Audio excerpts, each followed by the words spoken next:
Leeds United supporters, and welcome to the Conor Bailey Brown YouTube channel, where today we will be discussing Leeds United and what we learned versus Liverpool on Saturday night. The first thing I learned was Konate is absolutely sugar. He's absolutely rubbish. He's not good enough to play for Liverpool. What a rubbish defender. How can you claim to be one of the biggest clubs in the world when you have a defender that bad? I would rather have Belushi. And Liverpool fans won't even know who he is. I'd rather have Belushi at the back than him. He is clumsy, he ain't good on the ball. Even Van Dijk looked a bit rubbish. The midfield was helping them out. If they didn't have that Grapchan back, and Curtis Jones, who were really good, I thought, on Saturday night, really good, showing his quality. If they didn't have him, then I genuinely think, because all the running they were doing in that midfield, helping them out, I think they would have been done for. And the fullbacks, that Conor Bradley's a young lad, and he's got a great name and that, but it's just he's young still. And he was at Bolton 2 years ago in League One. Obviously, he's a decent player, but is he Trent Alexander-Arnold? No. And that left back, he didn't look too sure as well. That Kirkes, is it Curtis? I don't know his name. Whatever his name is, that Bulgarian lad. It seemed a bit decent going forward, but he seemed a bit small and not that physical, honestly. And when we scored that goal, Liverpool looked rattled straight away. For a team that's just won the league to have a defence that poor. For example, at left back, that Kirkes I was just mentioning then, he looked scared. And then Joe Gomez, been a Premier League player for a decent amount of years now, he went up to no good. That second goal from Stack, I'm glad it went in because I went absolutely mental, sat right behind the goal. But it was really poor, and the way, when I look back on it in Match of the Day, the way Konate just backs off. Poor defending, it just proves that you're scared. And for a team like Liverpool, having a defender that clumsy and stupid, and Van Dijk, was a great defender, and it probably obviously still get into the Leeds team, but he ain't as good as it was. So it's going to be tough for Liverpool this year, because they really need to get a defender in and replace both of them next year, I'd say. Otherwise, they're going to be Europa League or Conference League or even below that if they don't improve that defence. Because how can you invest like £500 million nearly and not get that defence sorted out? It's absolutely ridiculous from Liverpool. I know they bought an Italian lad, but he's 18. They needed to make, like Man City do it all the time. They always get players when they need them. They always get defenders. Like, look at Ruben Diaz, look at Guardiola. They always get him at like 23 when they're ready. There's no point buying an 18-year-old and expecting him to fit in straight away. It's ridiculous. That's like buying me. I'm 19. And the expectations to have on an 18-year-old at that age, and he's getting a big injury like that, it's stupid. Ridiculous from Liverpool. Oh. And the next point, what I learned from that game, I'm looking at both sides. I'm going to talk about Liverpool and Leeds, but I'm going to talk about Leeds. Calvert-Lewin, Enrique, absolute baller. I just think he holds that line up well. He's not similar. He's similar to Bamford, but he ain't the exact same. I think he's a bit more techie. He's got a bit more about him. I think he's stronger than Bamford. He don't go down too often. Yeah, he was wearing a dress, but that was COVID. That was when everyone was tapped in the head. But you know what? He's got something about him, and I think he's going to keep on scoring.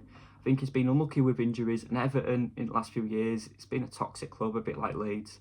So that's maybe why he hasn't scored as many as he would have liked to have. But I think, do you know what? I think he's got to look at it. I can get into World Cup squad because he's got more. I think he's got the same amount as Ollie Watkins. I could be wrong. I might be wrong, and we'll have to double check. But and at the end of the day, at the minute, he's the English striker. Just, behind Ollie Watkins, him and Ollie Watkins, who are getting the goals at the minute. I may be wrong if I'm missing anyone out, and I think I am. But I think he's got a good chance if he keeps on going and keeps on scoring these goals to get into that World Cup squad, and he's got to be thinking of that in the back of his head. And that penalty was a fantastic penalty. Patrick Bamford would have never took a pen like that. He cannot take penalties to save his life.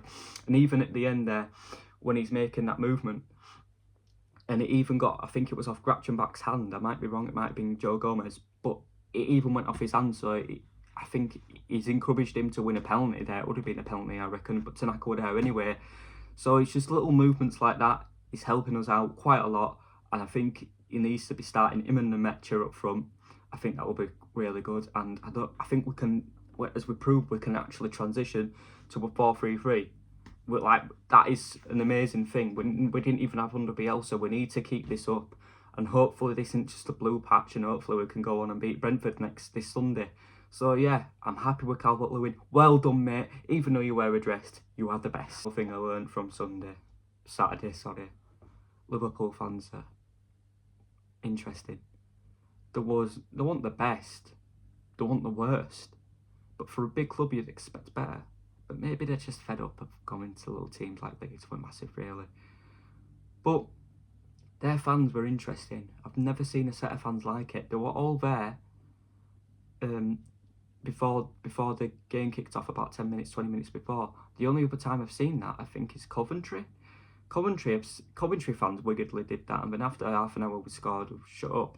They were really similar to Coventry fans. I don't know how that makes sense, but they weren't the best and they weren't the worst. They were just there. And then when they scored, obviously, they thought they were 10 men. And the fans were just like cringe songs. Like, you get a ticket, I'm thinking, what? Why? It was just weird. And Liverpool fans, I know a lot of them, and they're all Glory supporters, and they're all from London or Cork or Belfast. They're not actually from Liverpool, and if they are, then they're an Everton fan. So it makes no sense whatsoever. They were just really odd fan base. The weirdest fans I've seen. Like, Tottenham fans were a lot better. I thought Tottenham fans were a lot better, but Tottenham did win. But Tottenham seemed more traditional, like proper Cockney. They were rat-arsed after, like, being at half-12 kick-off. They were already rat-arsed, they were loud. But Liverpool, they weren't not like that. They just seemed like happy clappers. I even saw one at train station, and bro had his scarf. Now, I'm all for taking your scarves to games sometimes, but it didn't look like a proper, like, football fan. I don't know how to explain it. They come across as, like, entitled little tosspots. And I've never seen that at football before, so it was interesting. But yeah, Liverpool fans, odd fan base. The last thing we'll discuss is I'm going to go back over to Leeds, to Liverpool, to Leeds. Field is fantastic. I think it is. We've got Matty Longstaff. Tanaka's now starting to gel. They're starting to gel. I think in the last few weeks, they've still been getting to know each other. Obviously, it's hard. I mean, come on. They've been playing for like 3 months together consistently. They've been going away for these not pointless, but international breaks. They've been gelling together. When you're at work, you know, when you get a job, everyone, it takes you a while to learn, doesn't it? It takes you a while. You might get it straight away if you're natural. But most of us are not like that. When you go to the gym, it takes you at least a year, you know, to 6 months to learn and get into a rhythm of things. And this is how these lads are. They're getting used to playing with each other. Not like that, you dirty people. Anyway, but they're getting used to it. So I think in the next few weeks we will actually see the best, because they seem like they're starting to build that chemistry, and it's important to do that. The midfield now is, you know, starting to gel together. Tanaka's looking great, obviously coming on, scoring at goal on Wednesday and scoring on Saturday. It's just great to see. And obviously come on as a sub, but even Gruev has surprised me. He's been pretty decent. I think he's a player who will look the same in any game he plays in. Just does the simple things, doesn't overcomplicate it. And I want to keep Gruev around, because I think, you know what, he's just a player you need. You know, when you bundle up in like the last 10 minutes, I think he can see things out. He is a bit slow, but he'll put in a decent tackle and put in a lot of effort, and he's just a good lad to be around by the looks of it. Every time I see him interview, he comes across as down to earth, like the rest of them, to be fair. No one really comes across as arrogant. But one person who's starting to do my head in up front is Okafor. He don't run. Yeah, obviously he gets that goal on Wednesday, ironically, pressing Chelsea, but I think that was more of that Adebayor's fault. But he just don't run. He needs to put a bit more effort in. And you see that with Nonto as well. Not putting the effort in. He needs to put the effort in, lads. I mean, come on. You're on 100k a week, whatever you're on. Put in a bit more effort. Show God and show the Leeds United fans that you're grateful, and put in effort in 100% of the time, lads. Honestly. I know you're not robots, but come on, a bit more effort from you both. Honestly. But Nonto were great as well. I'm not slagging off, no, it sounded like a wobber. Okafor needs to put a bit more effort in. Anyway lads, with my silly hat on, because I love wearing this now, thank you very much for watching, and I'll be making a few more videos this week. I'm looking forward to it. So yeah, thank you very much for watching. Remember to like, subscribe, and send to your nan and your gran, not your fam, and not your dad, because he'll probably tell me to get cooked.